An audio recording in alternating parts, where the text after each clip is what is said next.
Hello बच्चों, मेरा नाम राहुल है और मैं आपको बायो पढ़ाता हूँ। जी हाँ, हमने एक सीरीज शुरू की थी जिसमें हम आपके बायो में 95 प्लस स्कोर करना चाह रहे थे और हमने हेरिडिटी का पहला पार्ट भी हमने इम्पॉर्टेंट टर्म्स, डेफिनेशन और कॉन्सेप्ट के बारे में भी पढ़ लिया था। आज की क्लास भी बहुत ही इंटरेस्टिंग है और उसी 95 प्लस वाले स्कोर की सीरीज को हम लोग क्या कर रहे हैं, कंटिन्यू कर रहे हैं और ये सेकेंड पार्ट है हेरिडिटी का। इसमें हम दो कॉन्सेप्ट बहुत ही इंपॉर्टेंट कवर अप करने वाले हैं, वो है मोनोहाइब्रिड और डाईहाइब्रिड। बहुत ही शॉर्ट में, सिंपल में समझाऊंगा। तो शुरू करते हैं मोनोहाइब्रिड क्रॉस के बारे में। तो भाई हमने पिछली क्लास में भी और इस बार भी हम लोग समझ लेते हैं कि मोनो का मतलब होता है भाई सेम। मोनो का मतलब होता है सेम और हाइब्रिड का मतलब क्या होता है, जब भी दो बहुत बेस्ट वाले कैरेक्टर एक साथ मिला दिए जाए तो वो हाइब्रिड होता है। वो सब हम नहीं समझेंगे, पर यहाँ पर एक चीज समझना है कि पूरी डेफिनेशन क्या कहती है। कहती है कि मोनो हाइब्रिड क्रॉस क्या होता है, जब भी एक क्रॉस किया जाए one pair of contrasting character को, उसी को हम लोग मोनोहाइब्रिड क्रॉस कहते हैं। यानी cross made between one single contrasting character, it is known as monohybrid cross. For example, अगर तुमने एक रेड फ्लावर का क्रॉस करवाया व्हाइट फ्लावर के साथ, तो वो मोनोहाइब्रिड क्रॉस है। कौन सा क्रॉस है? मोनोहाइब्रिड क्रॉस है। और हमने पढ़ा है कि F1 जनरेशन में सिर्फ एक ही पेरेंट के कैरेक्टर शो होते हैं, जो हम आगे अभी डिटेल में पढ़ेंगे, और F2 जनरेशन में जो होता है हमेशा 3:1 का रेशियो मिलता है। आइए इसके बारे में और डिटेल से पढ़ते हैं कि मोनोहाइब्रिड क्रॉस क्या होता है। तो मोनोहाइब्रिड क्रॉस का हमने एक सिंपल सा आउटलाइन यहाँ पे बना रखा है और इसको समझते हैं कि क्या क्या इसमें सारी चीजें हो रही हैं। फिर फाइनल हम कंक्लूजन और ऑब्जर्वेशन भी देखेंगे कि यार मेंडेल ने क्या इससे कंक्लूड किया। तो भाई देखो, सबसे पहले हमने पेरेंट्स लिया, ऐसा पेरेंट जो कि टॉल था और एक ऐसा पेरेंट्स जो कि ड्वार्फ था। ध्यान रहे कि ये दोनों ही कंडीशंस कैसी हैं? होमोजाइगस कंडीशन है। पर ध्यान रहे कि ये होमोजाइगस डोमिनेंट कंडीशन है और ये वाली जो है ये होमोजाइगस रिसेसिव वाली कंडीशन है। होमोजाइगस डोमिनेंट और होमोजाइगस रिसेसिव कंडीशन है। फिर हमने देखा कि यार इनके गैमीट्स हैं। अब ध्यान रखना है कि भाई गैमीट्स इसके एक ही तरह के पॉसिबल हो सकते हैं, तो इस वाले के भी एक ही पॉसिबिलिटी हुए। अब हम दोनों को कंबाइन कर दिया तो हमारे पास क्या हो गया, एक ऐसा प्लांट मिला, यानी F1 जनरेशन मिला जिसमें हमें टॉल मिला। ठीक है, सिंपल सी बात कि हमने एक टॉल और ड्वार्फ प्लांट लिया था, उनके गैमेट्स टी और कैपिटल टी और स्मॉल टी बने, और उन दोनों को फिर हमने जब कंबाइन करा या कंबाइन हुए तो एक टॉल प्लांट हमें मिला, और वो टॉल प्लांट यहां से मिला। अभी हम कंक्लूड करेंगे कि और क्या क्या बातें उन्होंने बोली। इसके बाद हमें पता है कि देखो, जब भी तुम्हें F2 जनरेशन बनाना हो तो एक चीज हमेशा ध्यान रखना, सेल्फिंग की गई है ना, यानी अगर तुम्हें कभी भी अगर तुम्हें F2 जनरेशन बनाना है तो उसके लिए ध्यान क्या करो, F1 को F1 से मल्टीप्लाई कर दो। यानी क्या करो कि जो तुम्हारी F1 जनरेशन आई है उसी को F1 से क्या करो, क्रॉस करवा दो। तो यहाँ पे देखो हमने क्या करा कि कैपिटल टी स्मॉल टी इसको सेल्फिंग यानी क्रॉस करवा दिया। अब हमने क्या करा, एक एक को कंबाइन करा, यानी कैपिटल टी को हम लोगों ने क्या करा, एक दूसरे वाले टी के साथ कंबाइन करा तो ये पॉसिबिलिटी आई। फिर हमने क्या करा, इसी वाले को हमने स्मॉल टी के साथ कंबाइन करा तो ये पॉसिबिलिटी और ये पॉसिबिलिटी और ये पॉसिबिलिटी। इसी काम को हम लोग पुनेट स्क्वायर की मदद से भी कर सकते हैं। इसी काम को हम लोग पुनेट स्क्वायर की मदद से भी कर सकते हैं। कैसे? कि भाई जो हमारे पास पॉसिबिलिटी है, जैसे ये कैपिटल टी और स्मॉल टी है, यहाँ पे भी कैपिटल टी और स्मॉल टी है, तो अब हम यहाँ से क्या कर सकते हैं, हम लोग यहाँ से क्या कर सकते हैं, कैपिटल टी मैंने इसको इससे मल्टीप्लाई करा। सिमिलरली मैं इसको क्या करूंगा, capital T small T, capital T small T, small T small T. आप देखोगे कि जो चार पॉसिबिलिटीज यहाँ मिली है वही सेम चार पॉसिबिलिटीज यहाँ मिली है। अब यहाँ से दो पॉइंट भाई नोट कर लो, एक तो ये वाला और एक ये वाला। अभी इसमें कुछ पॉइंट्स बाकी हैं।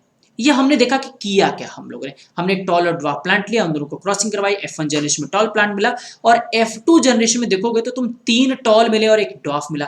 फाइनली ये हमारा एक्सपेरिमेंट हो गया। अब इससे क्या क्या बातें निकल के आई वो जरा समझ लेते हैं, यानी क्या मेंडेल ने इसमें से ऑब्जर्व करा। मेंडेल ने एक सबसे बड़ी इंपॉर्टेंट चीज उन्होंने नोटिस करी कि भाई जो F1 जनरेशन थे वो सारे टॉल थे, वो सारे ही क्या थे, टॉल थे। कोई भी मीडियम हाइट का प्लांट नहीं था, कोई भी मीडियम हाइट का प्लांट नहीं था। हम पढ़ेंगे जो कि हम लोग क्या होगा, इसके बेसिस पर उन्हें लॉ भी दिया था। F2 जनरेशन में 1/4 यानी एक चौथाई प्लांट ऐसे थे, यानी चार में से एक ऐसा था जो शॉर्ट था यानी ड्वार्फ था, और जो 3 प्लांट थे वो कैसे थे, टॉल थे। ये F2 जनरेशन की ऑब्जर्वेशन है और ये F1 की ऑब्जर्वेशन है। फिनोटिपिक रेशियो जो F2 जनरेशन में निकल के आया वो 3:1 आया। बहुत बहुत इंपॉर्टेंट है, एग्जाम में इसमें बारे में क्वेश्चन पूछा जाएगा।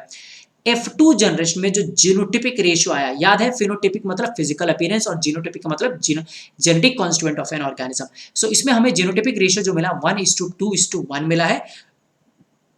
राइट। सो ऑब्जर्व क्या करा हमने कि F1 जनरेशन में सारे ही टॉल मिले, F2 जनरेशन में टॉल और ड्वार्फ दोनों मिले, F2 जनरेशन का जो फिनोटिपिक रेशियो था वो 3:1 था और F2 जनरेशन का जीनोटिपिक रेशियो क्या था 1:2:1। सिंपल, ये तो ऑब्जर्व किया।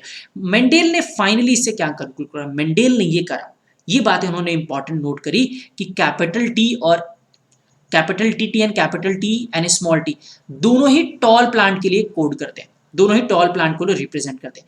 वहीं पर जो स्मॉल टी और स्मॉल टी होता है वो शॉर्ट प्लांट के लिए क्या करता है, कोड करेगा, राइट। अगर हम बात करें कि यहां पर क्या है, a single copy of T is enough to make a plant tall. अगर एक, जैसे कि हम यहां पर बात कर रहे हैं कि भाई दो कॉपीज हैं, अगर एक टी भी मिल जाए तो वो प्लांट को टॉल बना देगा। While both copies have to be this for plant to be short, अगर प्लांट छोटा रहना चाहता है तो उसको दोनों ही चाहिए होंगे। समझ में आया? अगर तुम्हें प्लांट को टॉल बनाना है तो एक टी काफी है, दो डबल टी नहीं, एक टी रहेगा तो भी। जैसे इस केस में क्या हो रहा है कि एक टी है तब भी उसने प्लांट को टॉल बना दिया। लेकिन अगर तुम चाहते हो कि प्लांट शॉर्ट रहे तो उसके लिए दोनों टी का होना, यानी दोनों स्मॉल टी का होना जरूरत है। अब इसके बाद यहां पर क्या है, जो कैपिटल टी है वो डोमिनेंट है। क्यों? क्योंकि उसने अपने आप को एक्सप्रेस किया प्रोजेनी में, और क्या था, जो स्मॉल टी था वो रिसेसिव था। क्यों? क्योंकि उसने अपने आप को एक्सप्रेस नहीं किया। तो पूरे ओवरऑल अब बात करें तो हमने क्या करा, मेंडल ने मोनोहाइब्रिड क्रॉस करा, a cross made between single contrasting character, उसको मोनोहाइब्रिड क्रॉस हमने बोला। मोनोहाइब्रिड क्रॉस में क्या किया हमने, टॉल और ड्वार्फ प्लांट लिया, F1 जनरेशन मिली। F1 जनरेशन में हमने क्या कंक्लूड करा कि सिर्फ एक ही पेरेंट के कैरेक्टर शो होंगे। F2 में दोनों के ही कैरेक्टर शो करेंगे। 3:1 उसका क्या होगा, फिनोटाइपिक रेशियो। 1:2 क्या होगा उसका, 1:2:1 उसका जीनोटाइपिक रेशियो होगा। और फाइनली हमने कंक्लूड करा कि कैपिटल टी डोमिनेंट है और स्मॉल टी रिसेसिव है। यहां पर नेक्स्ट आता है हमारे पास बड़ा इंपॉर्टेंट टॉपिक, वह है dihybrid cross. Dihybrid cross का मतलब क्या होता है, जब भी एक क्रॉस को बनाया जाए दो कैरेक्टर्स को लेकर, जैसे मैंने एक यहाँ पर टॉल और ड्वार्फ लिया, यानी क्या है यहाँ पर हाइट, मैंने एक कैरेक्टर लिया और एक रेड और व्हाइट कलर का फ्लावर लिया। तो यानी यहाँ पर मैंने क्या लिया, कलर, यानी दो हो गए ना यहाँ पर। तो कहने का मतलब क्या है कि जब भी दो कॉन्ट्रास्टिंग कैरेक्टर के बीच में क्रॉस होगा तो उसको हम लोग क्या बोलेंगे, डाई हाइब्रिड क्रॉस हम लोग बोलेंगे। जो कि हम आगे डिटेल में अभी पढ़ेंगे कि F2 जनरेशन में इसका जो फिनोटाइपिक रेशियो होता है वो 9:3:3:1 होता है, राइट। तो चलिए मूव करते हैं, नेक्स्ट चीज हमने इसमें क्या पढ़नी है। तो हमने एक सिंपल सा यहाँ पर हमने क्या रखा है कि डाई हाइब्रिड क्रॉस बना रखा है। तो हमने यहाँ पर क्या रखा है कि हम लोगों ने यहाँ पर क्या लिया है, सबसे पहले पेरेंट्स लिया। और पेरेंट्स हमने कैसे लिया कि यहाँ पर लिया येलो और राउंड। भाई यहाँ पर हमने क्या लिया है, येलो और राउंड हमने लिया है। और यहाँ पर हमने क्या लिया है, येलो और हमने यहाँ पर क्या लिया, राउंड। और यहाँ पर हमने क्या लिया है, ग्रीन, ग्रीन। और यहाँ पर क्या ले लिया है, रिंकल्ड, ग्रीन और रिंकल्ड हम लोगों ने यहाँ पर ले लिया है। अब इसके बाद क्या हो गया कि हमें यहाँ से क्या मिल गई भाई, F1 जनरेशन। F1 जनरेशन मिल गया। F1 जनरेशन में जो हमें मिला वो कैसा मिला, देखो कैसे करेंगे कि एक जो कैपिटल Y है और स्मॉल y, इसमें से एक आएगा, इन दोनों में से कोई एक ही आएगा। तो यहाँ से क्या हो जाएगा, कैपिटल Y, यहाँ से हमें कैपिटल Y मिला और यहाँ से हमें क्या मिला, स्मॉल y मिला। फिर यहाँ से कैपिटल R में से एक कोई आया, ये रहा, और एक स्मॉल r में से यहाँ से आएगा। तो हमारे पास F1 जनरेशन मिल गई। अब जो F1 जनरेशन है उसका फिनोटाइपिक रेशियो कैसा, देखो ये कैसा है, ये क्या है, राउंड है ना, तो ये क्या होगा, और येलो कलर का है तो ये कैसा होगा, येलो, और यहाँ पर ये कैसा होगा, राउंड 1 होगा। तो कहने का मतलब है जो F1 जनरेशन होगा वो कैसा होगा, येलो एंड राउंड होगा। और ये हमारे पास पेरेंटल जनरेशन थी जो येलो, राउंड और ग्रीन और रिंकल्ड हमने यहाँ पर ले रखा था। अब इसके बाद हमें F2 जनरेशन बनाना है। तो मैंने तुम्हें एक ट्रिक बताई थी कि यार जब भी तुम्हें F2 जनरेशन बनाना हो, F1 को F1 से क्या करो, मल्टीप्लाई कर दो। अब तुम देखोगे तो यार यहाँ पर कुछ पॉसिबिलिटीज लिखी हैं पुनेट स्क्वायर में, और यहाँ पे भी हमें यहाँ पर टॉप में और लेफ्ट साइड में हमारे पास यहाँ पर पॉसिबिलिटीज निकली। अब ये पॉसिबिलिटीज कैसे बनाना है, तो तुम्हें कुछ नहीं करना है, चुपके से क्या करना है, कॉपी के पीछे गए और तुम्हें जो यहाँ पर बताया गया था वही तुम्हें यहाँ पर लिख देना है। क्या लिख देना है भाई, कि जैसे देखो यहाँ पर क्या है, कैपिटल Y स्मॉल y, और यहाँ पर कैपिटल R स्मॉल r। अब इन दोनों को कंबाइन कर दो, कैपिटल Y कैपिटल R। अब इसको इसके साथ कंबाइन कर दो तो कैपिटल R स्मॉल y। अब तुम क्या करो, इसके साथ कंबाइन कर दो तो यहाँ पर क्या हो जाएगा, कैपिटल Y स्मॉल r। और इसके बाद क्या हो जाएगा यहाँ पर, स्मॉल y स्मॉल r। यहाँ पर अब तुम देखोगे तो capital Y capital R capital Y small r, ये रहा हमारे पास। उसके बाद क्या बोल रहा है, small Y capital R, small Y capital R ये रहा देखो हमारे पास, और इसके बाद क्या दे रखा है, capital Y small R, capital Y small R ये रहा, और दोनों ही स्मॉल में स्मॉल वाई स्मॉल आर हमारे पास दोनों यहाँ पर मिल गए। तो वही चीज को क्या करना है, टॉप में और लेफ्ट साइड में रख देना है, और हम सबको पता है कि इसको कैसे करेंगे, कैसे करेंगे कि देखो कैपिटल वाई जो है इन दोनों को एक साथ लिखा, कैपिटल आर ऐसे लिखा है। सिमिलरली हम इस पूरे को 16 को 16 ऐसे ही हम लोग भर लेंगे, ठीक है, पोनेट स्क्वायर की हेल्प से यहाँ पर। अब इसके बाद आता है कि भाई F2 जनरेशन क्या होता है, तो F2 जनरेशन में फिनोटिपिक रेशियो हमें मिला। फिनोटिपिक रेशियो कैसे मिला कि तुम देखोगे तो यहाँ पर जो पहला पार्ट है हमारे पास ये कैसा है कि भाई ये मिला हमें राउंड और येलो, कितने मिले भाई, तो यहाँ पर 9 मिले। इस वाले केस में अगर तुम देखोगे तो मुझे यहाँ पर क्या मिला कि राउंड और ग्रीन, मुझे यहाँ पर कितने मिले, 3 मिले। और इसके बाद यहाँ पर मुझे क्या मिला, येलो और रिंकल्ड, येलो और रिंकल्ड हमें यहाँ पे मिला। और यहाँ पर हमें जो एक रेशियो मिला वो क्या मिला हमें यहाँ पर कि रिंकल्ड मिला हमें, या फिर हम बोले तो पहले ग्रीन लिख लेते हैं, ग्रीन, और दूसरा क्या मिला मुझे यहाँ पर रिंकल्ड, ग्रीन और रिंकल्ड, यानी राउंड येलो 9 मिले, राउंड ग्रीन 3 मिले, येलो रिंकल्ड 3 मिले, और एक ग्रीन और रिंकल्ड कलर का मिला यहाँ से। इस तरीके से हमने इसका फिनोटिपिक रेशियो निकाल लिया, 9:3:3:1 हो गया। आपको पता है इसका जीनोटिपिक रेशियो भी क्या होता है? अगर आपको पता है कि जीनोटिपिक रेशियो क्या होता है तो नीचे कमेंट में मुझे करके बताओ कि जीनोटिपिक रेशियो इसका क्या होता है, राइट। तो चलिए आगे बढ़ते हैं कि फाइनली इसमें हमने ऑब्जर्व क्या करा।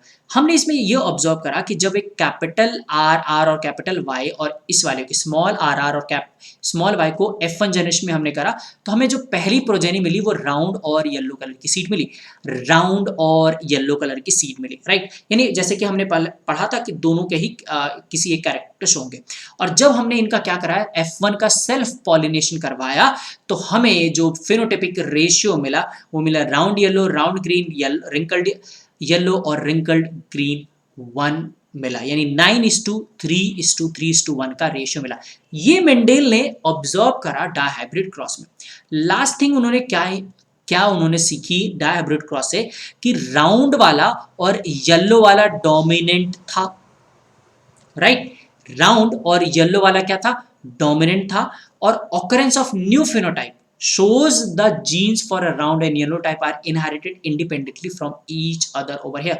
उन्होंने ये बोला कि भाई जब डायहाइब्रिड क्रॉस में जब एक कैरेक्टर दूसरे के साथ कंबाइन होगा, जैसे हमने बात करी थी हाइट लिया था हमने, या जैसे हम बात करते हैं हमने क्या लिया था, कलर लिया था, क्या लिया था, या शेप ली थी, शेप लिया था ना हम लोगों ने। जैसे हमने शेप क्या लिया था, पहला हमने क्या लिया था, शेप लिया था, और दूसरा जो कैरेक्टर लिया था हम लोगों ने शेप ले लिया था, और दूसरा हम लोगों ने क्या लिया था, कलर को लिया था यहाँ पर। तो कहने का मतलब है कलर हमने क्या लिया था, येलो और ग्रीन लिया था, येलो और ग्रीन लिया था, I am so sorry, yellow और ग्रीन लिया था। और शेप की बात करें तो राउंड लिया था हम लोगों ने, और दूसरा क्या बोला था, रिंकल्ड, राइट, राउंड और रिंकल्ड, राइट। यहाँ पर राउंड और कौन सा लिया था, रिंकल्ड हम लोगों ने यहाँ पर लिया था, राउंड और रिंकल्ड लिया था।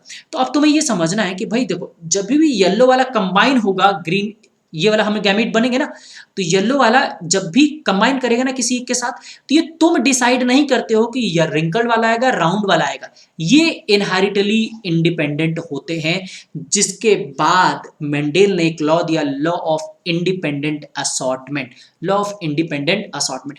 ये था मोनोहाइब्रिड और डायहाइब्रिड का एक सिंपल एक्सप्लेनेशन जो आपको पेपर में 95+ स्कोर दे सकता है।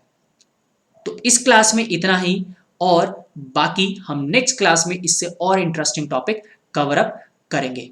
So thank you for learning this class. इस वाले वीडियो को अपने सारे दोस्तों के साथ शेयर करें, चैनल को सब्सक्राइब करें और इसको लाइक जरूर करें। सो बाय एवरीवन।